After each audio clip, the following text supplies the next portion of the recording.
The world we live in now was absolutely forged by the pandemic. But what did that global shock really change? And what did it just speed up? We're about to dive into Fareed Zakaria's fantastic framework for understanding the forces that are shaping our future right now. So where does this story begin? Well, according to Zakaria, it's not with some huge historical event. Nope, it starts with something almost invisibly small, a single virus that managed to bring the entire planet to a grinding halt. And this is what Zakaria calls the bat effect.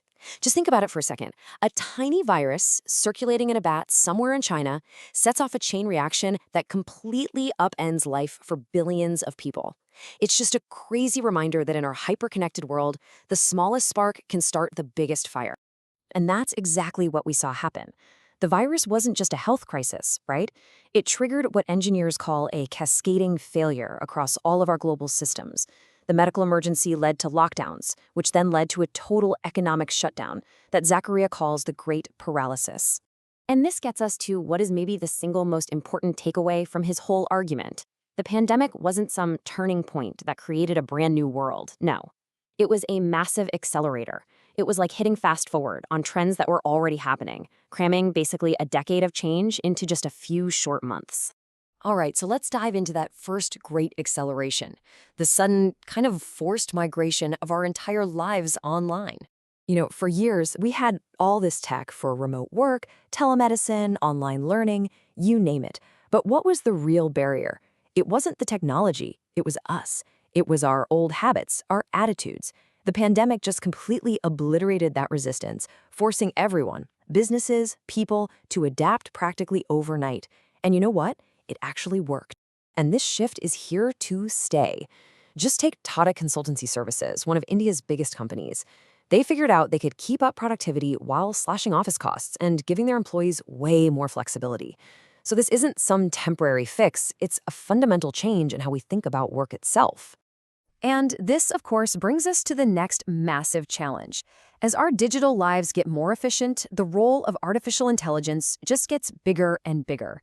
AI is like a force multiplier for everything, from blue-collar jobs like trucking to white-collar work like law. But all this efficiency brings up a huge question. What's going to happen to millions of human jobs? Okay, so the second acceleration, well, this one's a lot darker. It's the rapid widening of the gap between the haves and the have-nots. The pandemic didn't create this inequality, but boy, did it pour gasoline on the fire. I mean, you saw this happen, right? The crisis hit big companies and small businesses in totally different ways. When things get chaotic, we tend to lean on brands we already know and trust.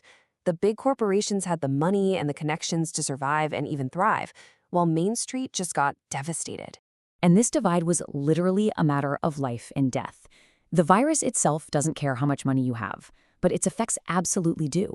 I mean, look at these numbers from New York City. People in poorer neighborhoods were 4 to 6 times more likely to die from COVID-19. It's just a brutal picture of the inequalities in health, living conditions, and access to care. There's actually a name for this dynamic, the Matthew effect.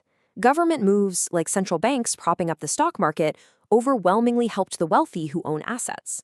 It created a situation that some have called socialism for the rich and capitalism for the poor, which just supercharged inequality at a time when people were incredibly vulnerable. All right, so the third and final acceleration. The pandemic sped up the emergence of a new global order, one that's really defined by the competition between two superpowers, the United States and China. But here's the thing. This is not just a replay of the Cold War. Not at all. The key difference is the economy. The US and the Soviet Union were almost completely separate economic worlds. Today, the US and China are deeply, deeply connected. We're talking nearly $2 billion in trade every single day. That creates this powerful reason to cooperate, even while the competition gets more intense. So what's the engine behind all of this? Well, it's pretty much the single biggest trend of our lifetime, China's incredible economic rise. In just 30 years, it went from being a minor player to a central engine of the whole global economy. And that has fundamentally changed the balance of power. So, where does all this leave us? These three accelerations, our digital lives, the deepening inequality, and this new bipolar world, they've pushed all of us to a really critical crossroads. Zakaria uses this incredible metaphor to explain our situation. We've built this world that's unbelievably open, fast, and dynamic, but it's also really unstable. We've been racing ahead, totally focused on speed and efficiency, without ever bothering to build in the safety and the resilience we need for the crashes that are bound to happen. But here's the thing, all this chaos, it actually creates an opportunity. The shock of the pandemic broke all the old patterns.